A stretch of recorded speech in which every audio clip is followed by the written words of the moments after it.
A grassroots church is a really lovely place to be part of. And one of the things I love about it, kind of our motto, our byline, so to speak, has kind of become a church for people who want to love like Jesus loved. And we want to be people not just who can learn to serve other people and not just learn to show expressions of love to those around us, of warmth, but really to begin with, able to open our hearts wide open to the love of the Father, and then be transformed in those deep places so that we can give love and the Jesus kind of sacrificial love to those around us and everyone we meet. And at church, you might say, Keith, so you're saying to me that if I'm here at Grassroots long enough, I'm going to be transformed like that. I'm going to start loving like Jesus. And my promise is emphatically yes. That's what we're doing here. That's what we're about. And so there's many ways to do that. And part of worship and entering into our worship space this morning is to open our hearts to God and to let him do that transforming work in the deep places. But it also is, one of the best places is in small communities. Great thing about Grassroots, a beautiful thing right now, is that it's kind of beginning to be about a size to where not everyone can know everyone. It's not possible. You can't know people's names and what's happening with their kids and what's going on in their life. And it's not possible, and that's okay. You know, God is blessing us in a season where we're kind of moving from a family to a village of families, so to speak. And so you come on Sunday mornings, you worship, we enter in the presence as the congregation. But then, if you want to be known by someone, you've got to find a different way to do that here at the church. And the best way to do that is to be part of home groups.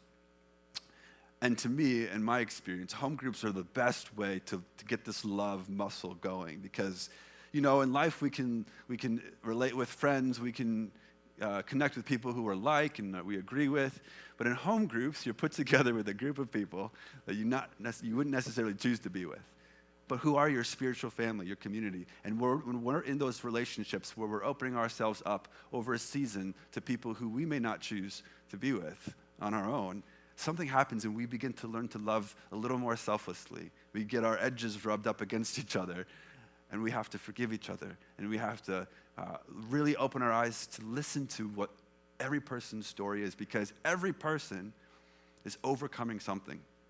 And we really can't be in fellowship with him until we really listen and hear. So Home Group Ministries is designed to do this. It's a group of people that you're covenanted to be with for a season of time. I just did my first season of home groups at Grassroots. We went 18 months together. It was a beautiful time to get to know. But now we've disbanded, and we're getting reshuffled so that we can don't just sort of create little pockets of cliques. So get involved with home groups. I really encourage you. It's one of the best ways to start growing that muscle of loving someone who's not like you. Because guess who the great person is who's not like us? His ways are higher than our ways, the Bible says. So if we have any hope of getting to know God and loving God, we have to be able to relate with an other. And home groups are a great way to do that. The leaders had a retreat this weekend out at Dorian Bible Camp.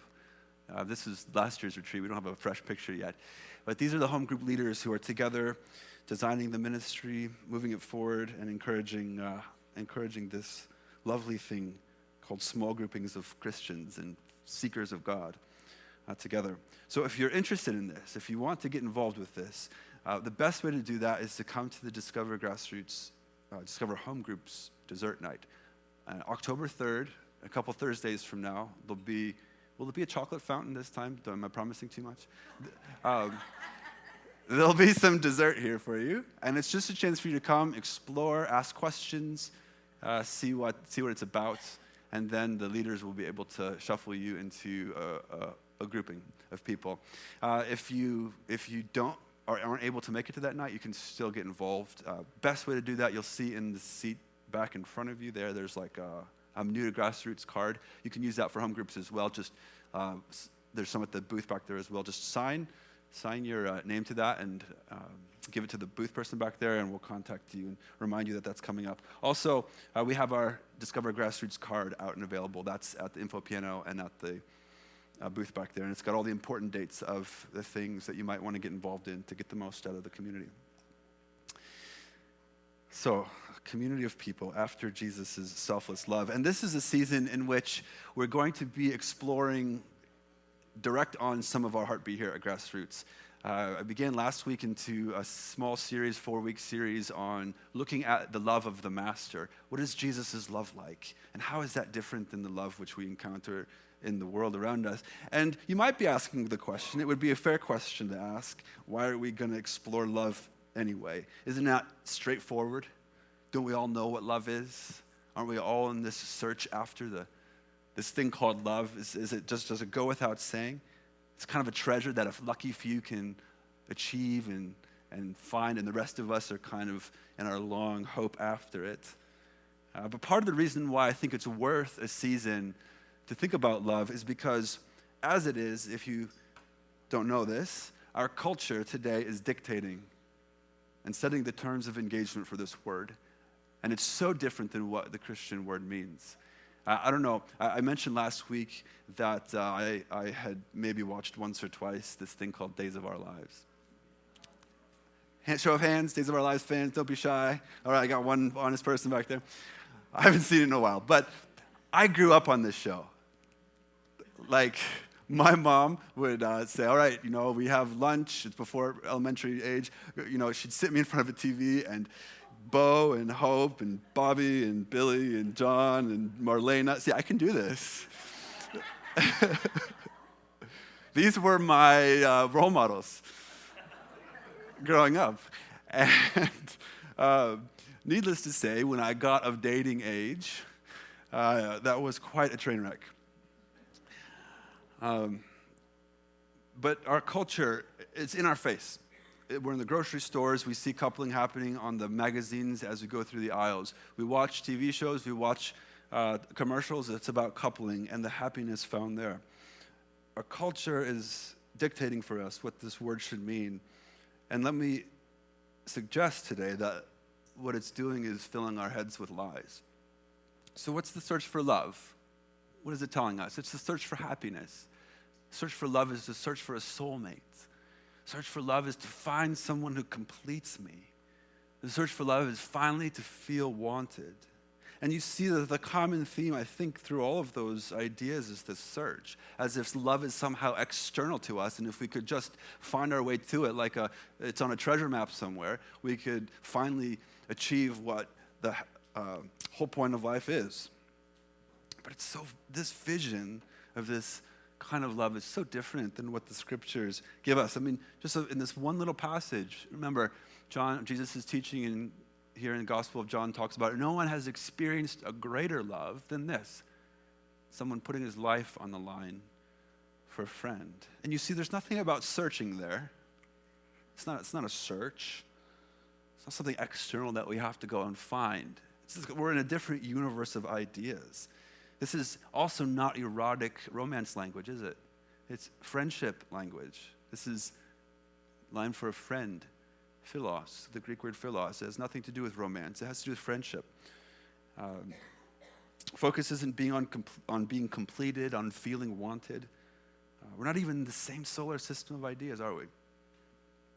There's no greater love than anyone has experienced in this than to lay down one's life for a friend. And we're not even on the receiving end of that feeling of love. The completion of love in this instance is the act of giving yourself away. So not just because our culture is leading us in the wrong directions filled with lies, but it's when we get there, when we go where our culture is leading us, it's oftentimes deadly, kind of a deadly experience for us. I think of words like fleeting feelings or infatuations or attractions or lusts or bodily passions or desires, or taking what we think is rightfully ours, chemicals firing, romantic feelings, and all these things that, when devoid of love, when love is not part of those things, leaves us feeling empty and defeated and dirty and hopeless. That's where our culture wants us to go, and I think it's worth a season of exploring what selfless love is. Because maybe, I believe that the universe is built on the DNA of selfless love. We know somehow deep inside of us that to give ourselves away is what this universe lives upon. And we kind of know that, but we experience so much of the other stuff that we forget what the real stuff is like.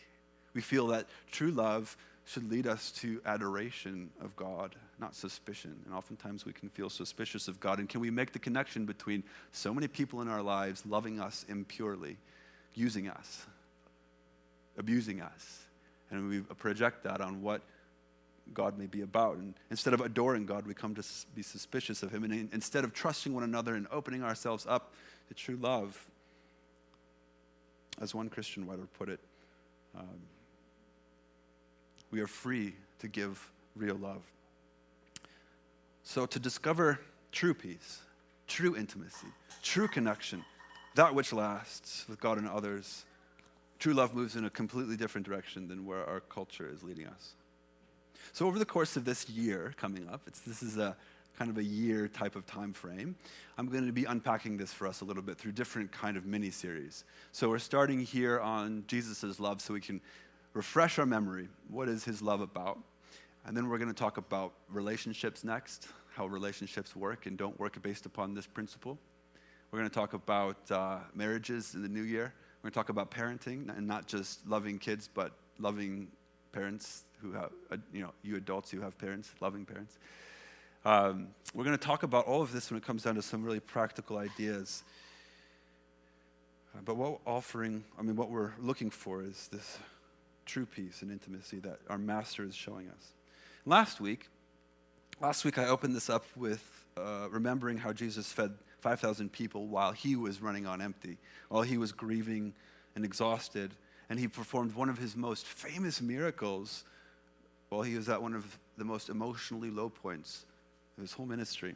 If you missed that message, you can go back and listen to it online. It's up on grassroots.church in the podcast section.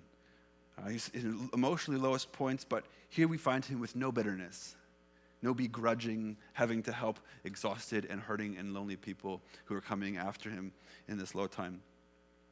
Jesus' love didn't operate in these kind of well-confined space of a managed life who I'll let you in when it's good for me, and I'll love you when it's good for me. He was open to people when they needed him. And sometimes it drew him way beyond human limits into seasons of endurance and service. Some of you may know what that feels like. And so for the next 3 weeks, today, next week, and finally the week next, I'm going to be continuing to open this idea up. What was Jesus' love like? Let's look at him. Let's look at his actions. Let's look at his teachings. And what we see in the middle of his ministry as he begins to teach on this are some ideas emerging. That love has nothing to do with self-preservation, that it's actually cross-bearing and emptying. It has nothing to do with exalting ourselves, but finding the lowest position, the lowest places of honor, and seeking those. That's when true love begins to fire. It has nothing to do with self-righteousness, but Jesus opens this understanding of how forgiveness works in true love. So these are the ideas that we're going to be unpacking in these next 3 weeks. But today, self-preservation. Love is not about self-preservation.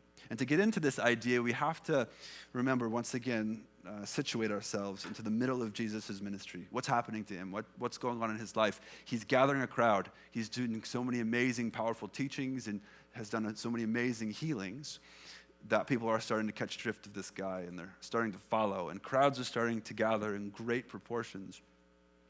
John, his cousin, has been beheaded by an imposter king, Herod. And because of this, Jesus retreats in a boat with his disciples and for some respite. But 5,000 people clamor after him, and he heals them, and he feeds them, and then he goes and prays, and then he walks on water, trying to open up a little bit for the disciples of this idea of who he is. And all around him, there's this growing awareness that he's not someone ordinary. This is a very special individual. And the murmurings are beginning to rise that maybe this is the David's son who we've been waiting for all this time. Let's crown him the Jewish prince. Let's follow him. And this is beginning to happen. But Jesus' vision for ruling is going to be so different than what other people have imagined. He's going to begin opening up just what his vision for changing the world is about, and has nothing to do with kingdoms of this earth, and has nothing to do with palaces and luxury. It has everything to do with giving one's life away for a friend. The very DNA and building block of what Christianity is about. So around a campfire one night, Jesus was sitting with his disciples and just tossed out the question, who do people think I am? Who are they saying that I am? And Peter, or some of his disciples, chime in. They think that you're the great prophet Elijah, old Jewish prophet who had died many, many hundreds of years ago, back to bring us to God. Or maybe you're like the prophet Moses, here to guide and lead us. But Peter stands up and says, no, you're the Messiah. You're the King. You're the promised one that God is going to send to us. And Jesus must have been so filled with pride. Yes, you understand. You catch it. You understand who I am and what I'm going to be. And Jesus said, look, you didn't come up on this on your own, Peter, but this could only be have given to you from God. God revealed this to you. And so you keep hold of it. And at that very moment, as Peter realized this, Jesus begins to reveal to him and to his disciples what he's going to be about. So from that time on, Jesus began to explain to his disciples that he must go to Jerusalem and suffer many things at the hands of the elders and the chief priests and the teachers of the law, and that he must be killed on the third day and raised to life. So this marks a turning point. The scripture says from this time on, he's going to start predicting that his way of selfless love is going to ultimately get him killed. He's revealing the heart of his method, his strategy, and what he thinks this world is all about. And Peter, the one who at one moment actually stood out and walked on the water, and who the next moment was drowning because of his fears. The same Peter, at one moment, was revealed to him who Jesus was, and he had the correct understanding of Jesus and what he was about. The next minute, he's going to sink again, just in into the ideas that are completely like a riddle to him. So Peter took him aside and said, he began to rebuke him. Never, Lord, he said, this shall never happen to you. Jesus turned and said to Peter, get behind me, Satan. You are a stumbling block to me. You don't have in mind the concerns of God, but merely human concerns. We humans are so funny, aren't we? Like 1 minute we can have just this great awareness of who God is, this moment of clarity, and the next second we can completely miss it. We can be completely wrapped up in what Jesus said here in merely human concerns. And just like with love, we can at 1 minute maybe get just this clear instinct to serve another person and to give out of ourselves. But the next instant we're just wrapped up in merely human affairs, human intrigue, and human concern. How quickly our minds turn. And Jesus is saying, guys, you have to see what I'm doing. I'm going to go on a cross. We don't know. It doesn't really say that Jesus knew that his destiny was going to be a cross, per se. But we know that he knew he was going to be killed. He knew he was going to open himself up to deep wounding and to ultimately die from what he was about to do. And Peter can't even fathom this. Peter doesn't understand that self-protection is the thing on which the kingdom of Satan is built. And so Jesus is going to try to kind of little less than gently let Peter know that he's wrapped up in the wrong kind of thinking. So self-protection, let's just talk about that for a second. What is self-protection? If love is not self-protection, then what do we mean by self-protection? And I think, of course, when a nation state is being invaded by an enemy and there are missiles coming and troops coming, you can imagine this is a very clear instance of self-protection. We mount up our troops and we get ready to defend and protect ourselves at all costs.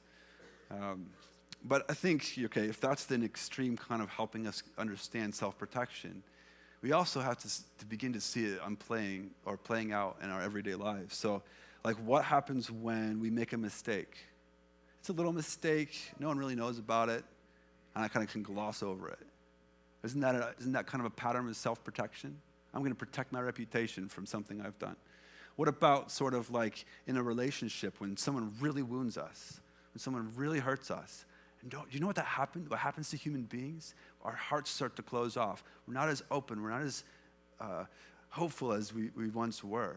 And our heart, we start to protect ourselves. And you can almost sometimes see people bracing themselves in vulnerable moments as if they're going to be hurt.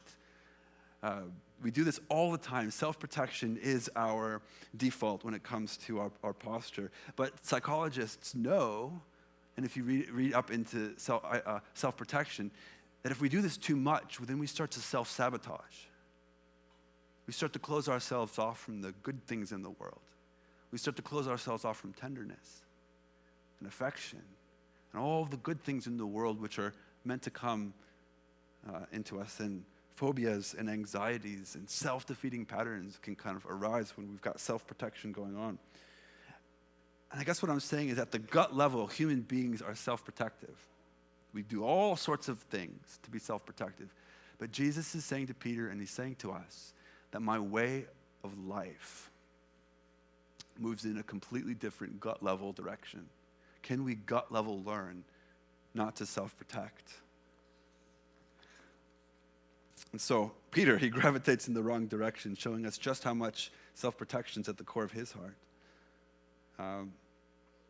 And so Jesus, trying to gather this up and take this moment which should be filled with elation and joy for being known by his disciples, is now another teachable moment. So Jesus brings out one of his most memorable and key teachings. Then Jesus said to his disciples, "Whoever wants to be my disciple must deny themselves and take up their cross and follow me." And immediately we have to see here, I mean, if you don't know any other Bible verse, this might be your one to memorize, to get it deep inside of you. Because when you do, you begin to see that there are three things going on here, three separate things. And oftentimes people say, I'm taking up my cross, I'm following Jesus. And that's one of the two of the things, but there's a third thing here. First, deny yourself. That's the first part. First, deny yourself. That's different than cross-bearing. Deny yourself, then take up your cross. And the third thing is, Jesus is saying, if you at all want to claim to be my representative, you'll do these first two. Anyone who claims to follow me will be doing these things. So what does it mean to deny ourselves? This Greek word is aparneisa.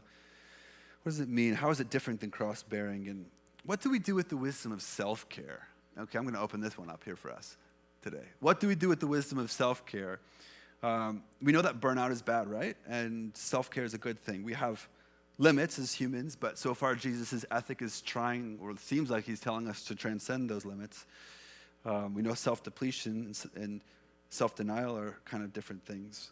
So what is denying ourselves? What is this crucial key aspect of being a follower of Jesus? Now, to help us here, we have to understand another little Peter moment here in the Gospels, is that when Peter denied Jesus, I don't know the man. I know him, but I don't know him. It's the same Greek word, aparneisa, which means, how can we, like Peter in that moment, like he denied Jesus, how can we deny ourselves? Like we don't even know us. So, anyway, to unpack this a little bit, to unpack all these thick ideas, I'm going to start off with the truth, because this is a thick forest to get through here. So I'm going to start off with this idea here. You cannot deny yourself if you have no self to deny. Okay, I'm going to pack this. Self-denial, contrary to what we might think, does not mean self-loathing.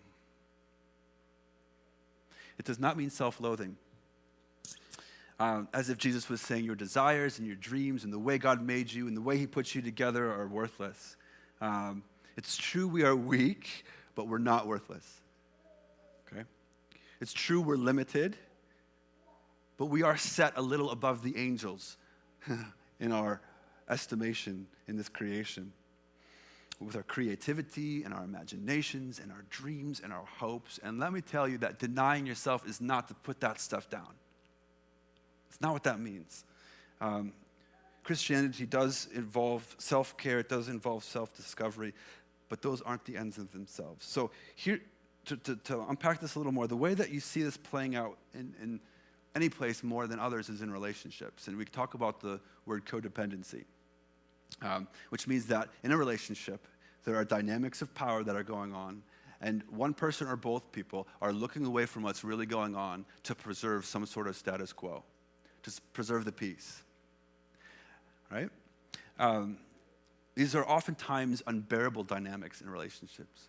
Have you been in a relationship and the dynamic of a codependency that I'm describing is like unbearable? How much longer do I have to live in avoiding the truth of what's happening here? And we think to ourselves, deny ourselves, just put up with it, just deal with it, just go on as if things are normal. That's not what denying ourselves is. And when abuse and violence come into the scenario, and when one person is holding physical, emotional power over another person, denying ourselves is never simply submitting to those powers of oppression and abuse. Something here in this kind of setup needs to be smoked out. Something needs to be addressed. And so, I love this this quote here. The way of the cross is about how self-denial exposes powers that be for what they are. It means us entering the vulnerable spaces of declaring what really is, rather than clinging on how we hope things are. In broken systems, this truth-telling feels like death, but it is the only chance of gaining a new or resurrected life. And if you're in a relationship where this kind of dynamic has become toxic and abusive, you've got to find help. Because the only way of resurrection is to tell truth and expose, but it can be very dangerous. So if this is the situation you're in, probably the wisest is to find a trusted friend, come talk to me or a pastoral staff here, and find a way to get help in order to confront some of these dynamics. Because when Christians oftentimes hear this, deny yourself, and they're in these kind of relationship setups, which are sadly more common than we'd like to admit, we think denying ourselves means simply just to live within these things. And that's not what cross-bearing is about.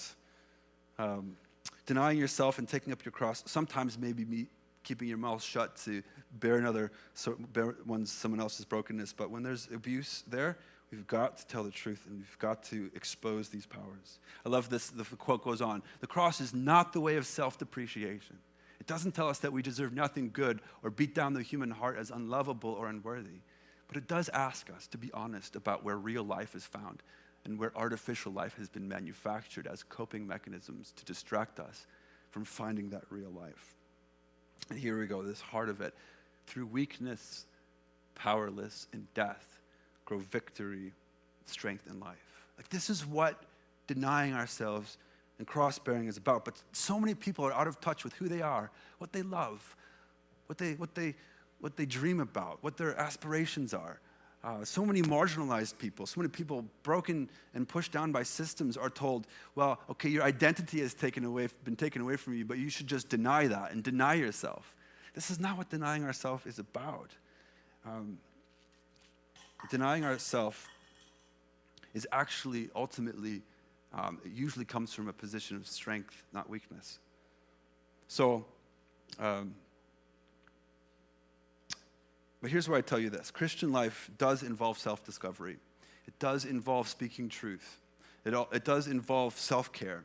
But those are not ends to me. Those are not ends. The end is not for you to know yourself. The end is for you to know yourself so that you can, like Jesus, give that self away freely. This is what Jesus is talking about here. So, self-denial, what is this? If it's not all these things that I've been describing, what is denial? It's a willful ignoring and withholding of that which we think we need. Deny yourself. Practice as Christians. Practice as brothers and sisters. If we're going to be followers, deny yourselves. Be content with the necessities of life. Don't go searching after all the extras. What's one thing this week that you know you don't need, that you can deny yourself of? Ignore what others think of you. Denial is, we walk around and we think so much of ourselves. We think so much of who we are and what we are in this world sometimes. And when others question that or tear that down, it can crumble. But denying ourselves is going, I know I'm not going to pay attention to that. Deny the American dream, friends. Deny the American dream because it's just built on a whole way of self-preservation that will lead us to ruin. So here's the thing. Ultimately, discipleship takes obedience. And we can't be serving two masters. Jesus says this to his followers. Oops, I forgot that quote. Oh, here it says to his followers, what good will it be if you gain the whole world but forfeit your soul? What can you give in exchange for your soul? You've got to be able to be obedient because cross-bearing, the next step, that's what requires some serious obedience. And I love this quote. Someone once said somewhere, you are ready to carry the cross only when your self is crossed out. So take up your cross. It's the next part, the next phase in this all. What does this mean? And generally what I think of as your cross is it's the situation in which you find yourself that you're called upon to carry. Life situations come and they present themselves to us, and oftentimes they take a lot of sacrifice. They take a lot of energy, and they take a lot of effort. So what is that for you? I mean, it's different for everyone. What's the cross that you bear? Is it physical? Do you have a physical infirmity that you must live with and bear? Is it a relationship that you're in, which, after all, isn't what it originally had promised to be? What's the cross that you are called on to bear? And Jesus says, take up your cross daily. Luke adds that word in there, daily. Take up your cross daily and follow me. So we don't know exactly what Jesus had in mind here, just because this was before his cross. Not sure if he knew that that's exactly where he's heading. But he pulled upon this image. And the cross in his day was something that was full of pain and needing lots of endurance. Something that was filled with shame. I mean, to hang naked. You're going to die naked in front of your family and friends. It's filled with lots of shame. Whatever your cross is, it's probably going to feel like that. Deny yourself. Take up your cross and follow me. I don't really have to go too much further into that because you could probably already know what is the cross that you're being asked to bear. But here's the thing. Renunciation alone, like just denying yourself alone, doesn't make love.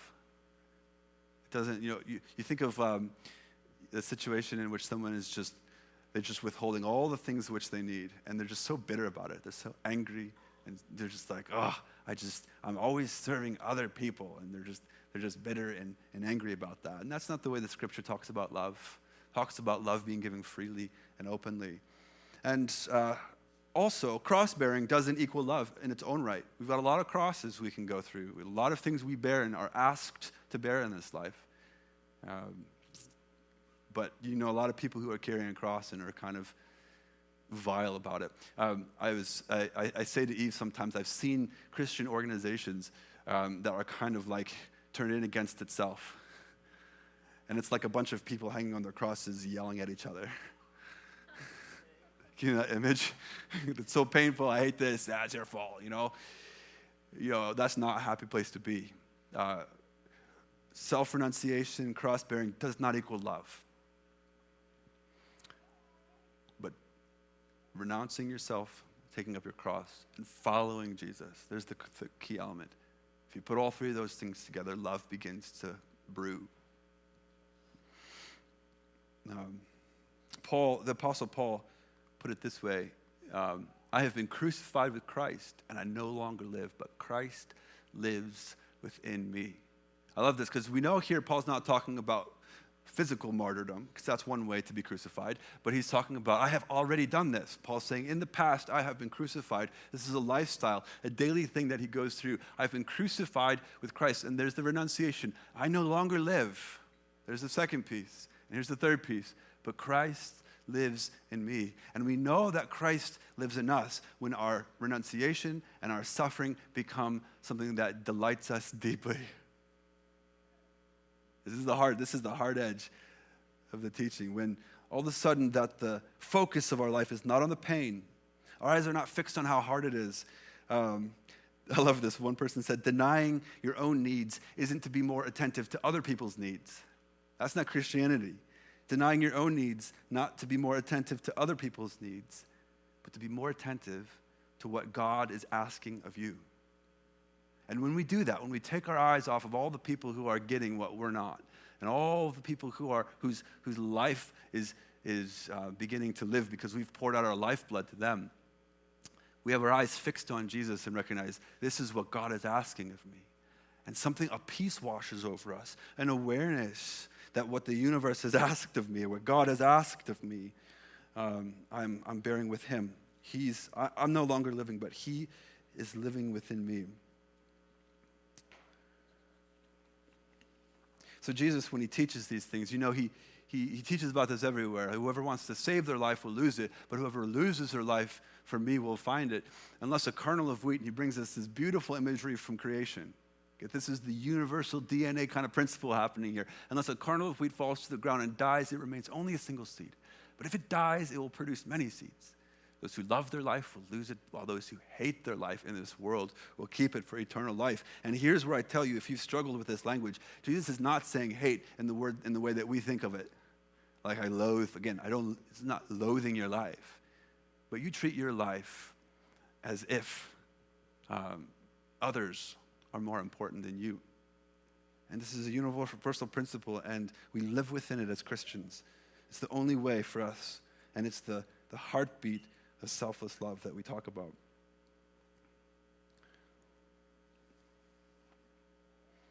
And yeah, okay, I'll just admit this, like when we really open ourselves up to what this means, when we're really listening, when our ears are really open, it really does horrify us. It's like someone pulling a mask off and there's gangrene that's eating the face off. Like, what are you saying, Jesus? You want me to deny myself, take up my cross, follow you, shame, pain, suffering? And it's like, it horrifies us to really take in what he's saying. But this is what he's saying. He takes the mask off, and we find out, ultimately, that this is what the whole thing is about. Dietrich Bonhoeffer, in his book, The Cost of Discipleship, has this lovely little section on this passage, and I love this quote: "The cross is not the terrible end to an otherwise God-fearing and happy life, as if some of us will have our crosses someday to deal with, but our life should be happy and go lucky all throughout. But it meets us at the beginning of our communion with Christ. If we want to have any fellowship with Christ, we'll have fellowship in his cross." There's no discipleship without it. We can't put our crosses on the shelf for a while until we recover.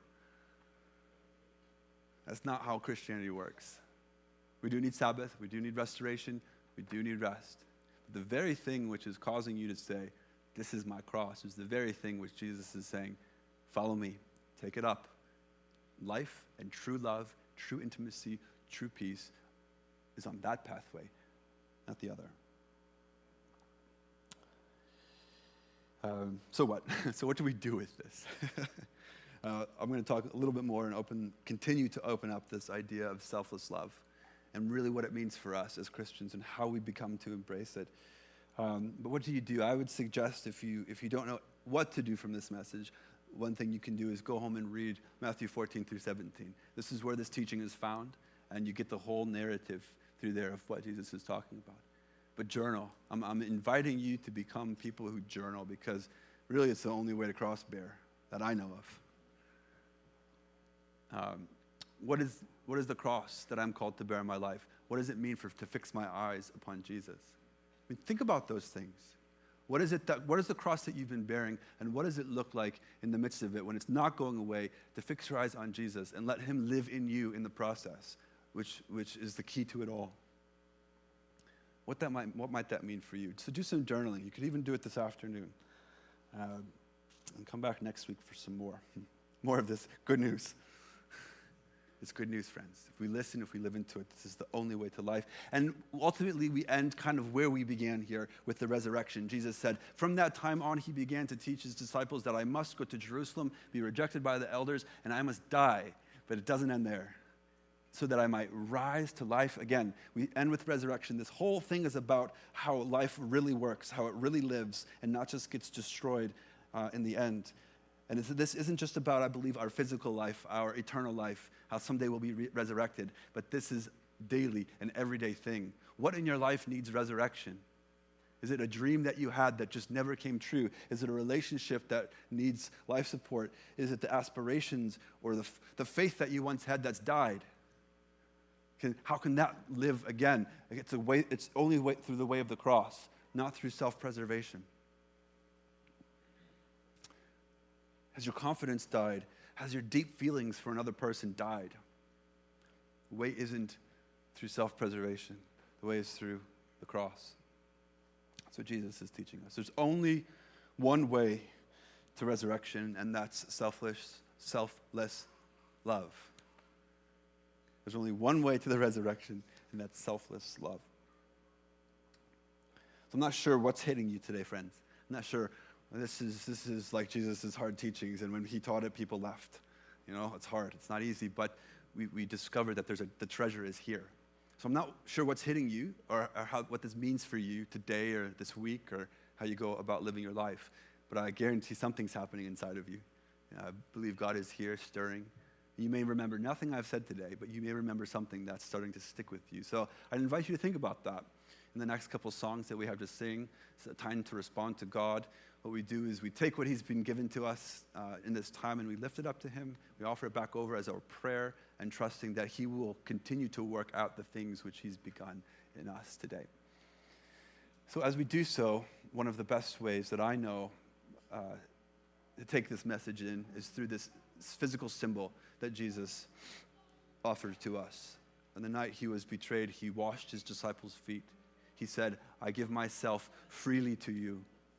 He denied himself, was about to take up his cross, and offered himself freely.